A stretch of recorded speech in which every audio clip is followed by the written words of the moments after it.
April 23 ലോക പുസ്തക ദിനവും കോപ്പിറൈറ്റ് ദിനവും ഇന്ന് തന്നെയാണ്.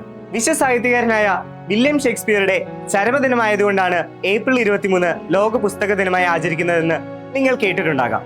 പക്ഷേ അതല്ല പൂർണ്ണമായ സത്യം. സ്പാനിഷ് എഴുത്തുകാരനായിരുന്ന മിഗ്വൽ സെർവാൻഡസിന്റെ ചരമദിനമായ ഏപ്രിൽ 23 സ്പെയിനിൽ 1923 മുതൽ പുസ്തക ദിനമായി ആചരിച്ചു പോന്നിരുന്നു. സ്പാനിഷുകാർ ആരംഭിച്ച ഈ പുസ്തക ദിനം പിന്നീട് ലോകം മുഴുവൻ ഏറ്റെടുക്കുകയായിരുന്നു. ലോക പ്രശസ്ത എഴുത്തുകാരായ William Shakespeare, Miguel de Cervantes, Garcilaso de Vega എന്നിവരുടെ ചരമദിനമാണ് ഏപ്രിൽ 23. അതുകൊണ്ട് തന്നെ 1995 യുനെസ്കോ ഏപ്രിൽ 23 ലോക പുസ്തക ദിനമായി തിരഞ്ഞെടുത്തു.